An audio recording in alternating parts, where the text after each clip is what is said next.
Nationally this week, we pause to honor the life, the accomplishments, and the heroism of Martin Luther King Jr. We learn about the man, the mission, and the vision. We remember his quest for racial desegregation, his promotion of peace in general, and his widespread expansion of nonviolent protesting as a mark of active citizenship in the United States.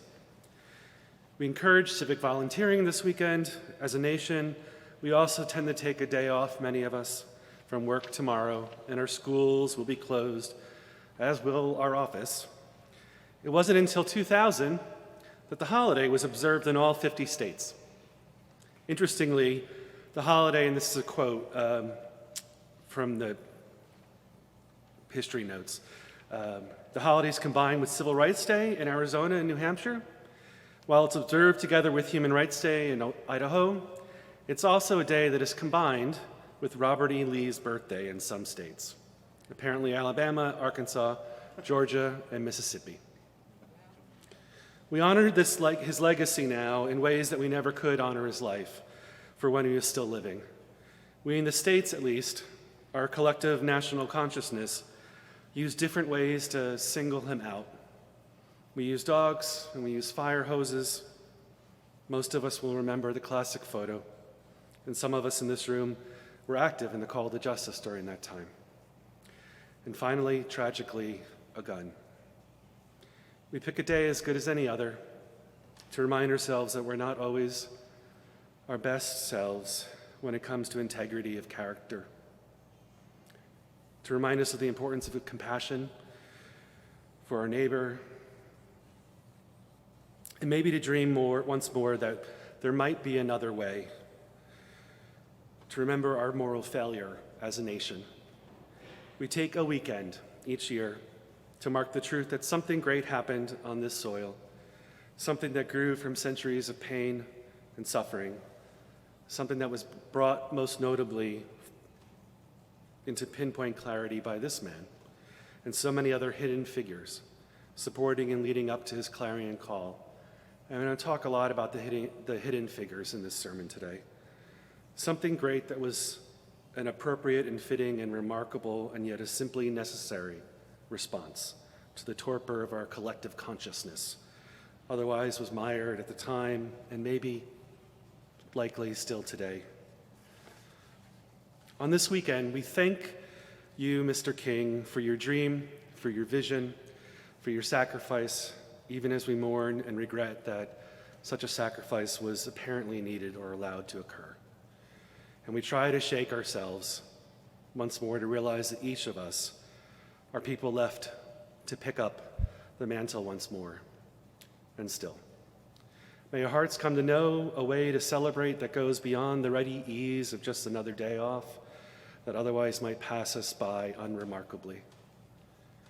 I remember today the acclaimed movie Hidden Figures. It was that blockbuster hit that beat out Star Wars Rogue One opening weekend, something few thought possible for historical drama. As a quick refresher, it's based on the true story of the women who helped us get into space and ultimately later to the moon.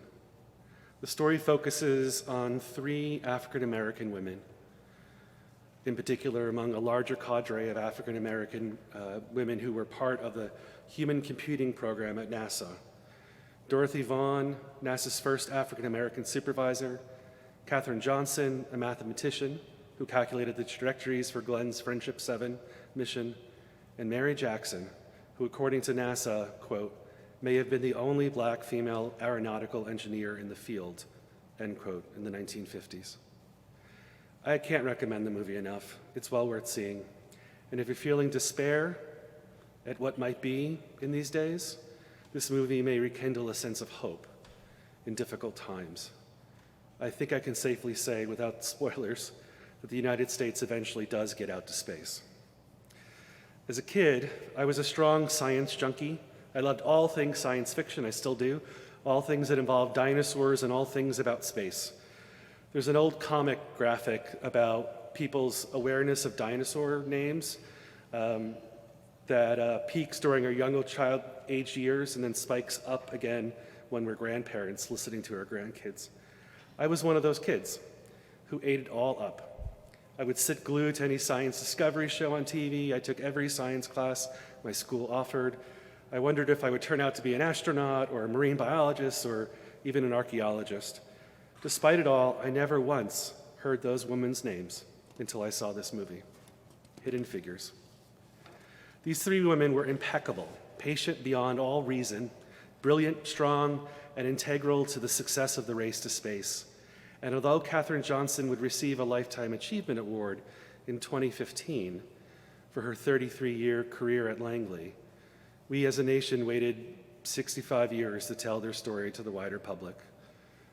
Actress Janelle Monáe, who played Mary Jackson, said in an NPR interview, and this is the quote, "I was really upset because as an African-American young woman, I had no idea who Mary Jackson was, who Dorothy Vaughan was, who Katherine Johnson was, who as she says, the colored computers were.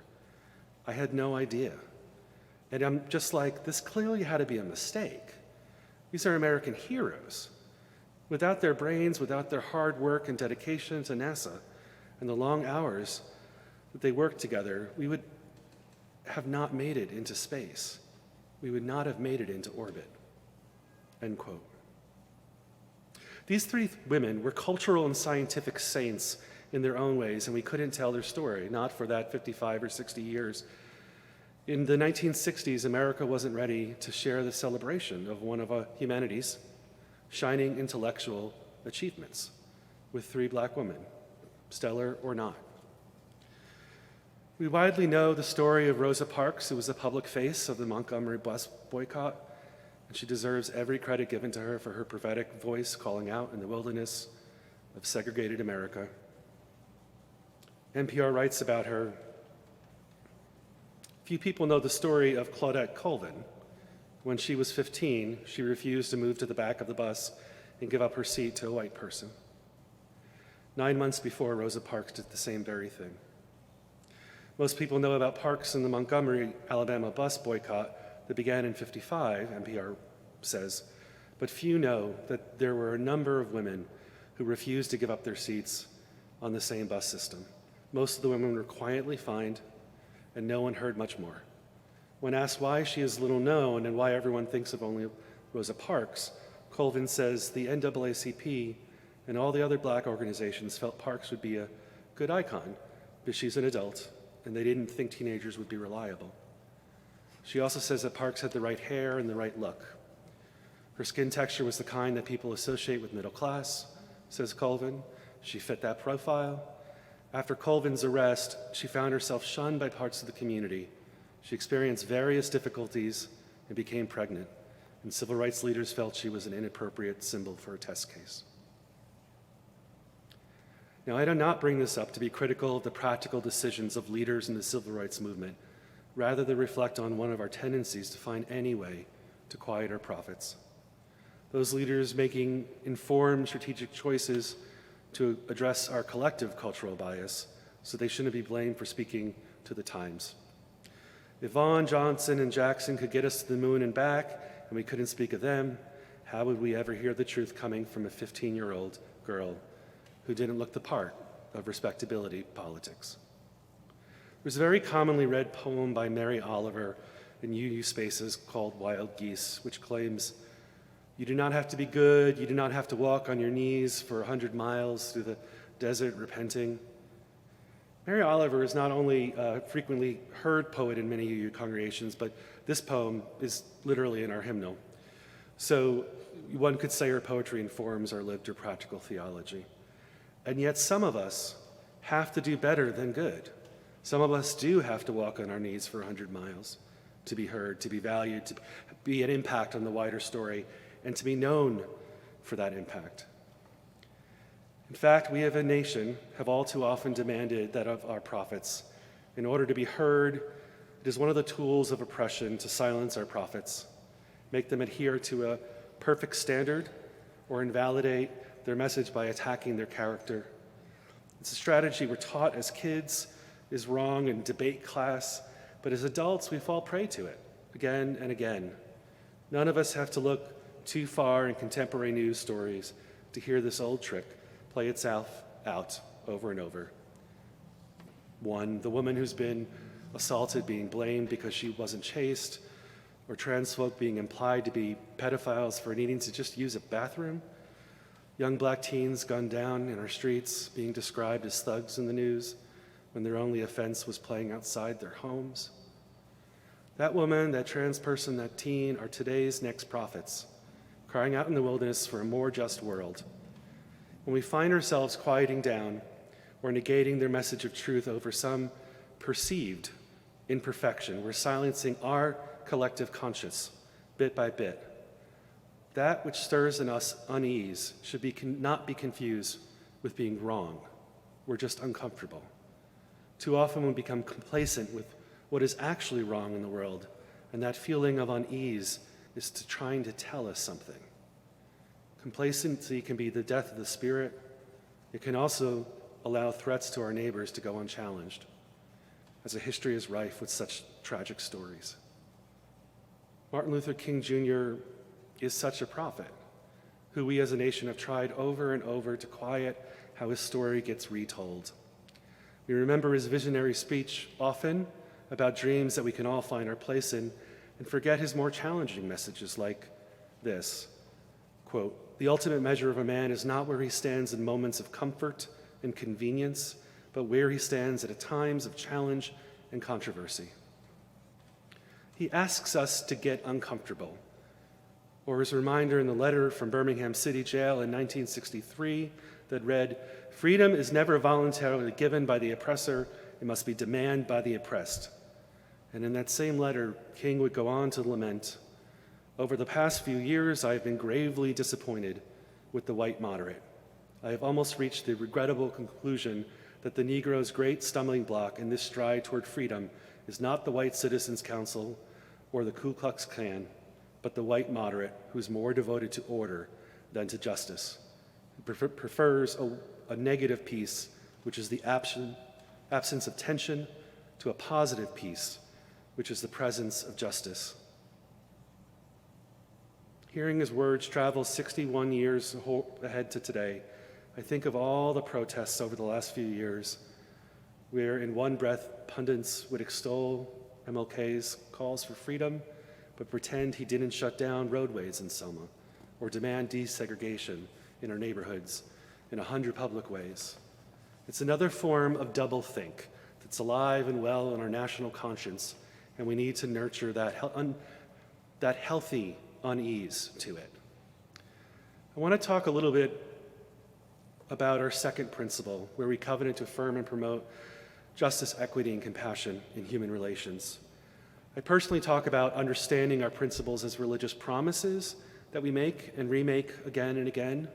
They're action statements rather than cradled beliefs. What does our second principle mean as an action statement? In light of Martin Luther King Jr.'s holiday, how does it challenge us? The promise of justice, equity, and compassion in human relations is a promise that humanity may yet to have ever fully seen for all of our people. I probably could drop the word may and just say we've never reached that promise. It's an aspirational spiritual value that we're called to live into. As Unitarian Universalists, we are saying we're obligated to moving our world closer to the realization of that promise. Spiritually, justice, equity, and compassion in human relations are fully possible truths. We as a people choose to fall short again and again in living them out. But it's a choice to not live into those values, not a necessity. It's a choice, and one that our society chooses to make over and over. Theologically, we say those values are real, central to our spirituality, and we commit to that striving. That's an important distinction. These days, we seem to hear a growing cynicism that those values aren't possible in the real world, that the world just doesn't work that way, that if others get more, we have to get less, so why bother? Cynicism is a lie.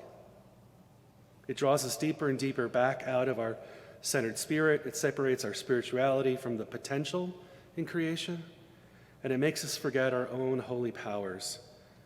As we come upon our national holiday commemorating one of the world's great prophets, let us renew our commitment to living the truth of the Spirit, the promise of justice, equity, and compassion in our hearts, and in our words, and in our deeds. Our faith demands that of us. We're called to birth that promise into our lives and the lives all around us. Let us make a little more room for our prophets to be noisy, to be challenging, to make us uneasy to injustice. Amen, and blessed be.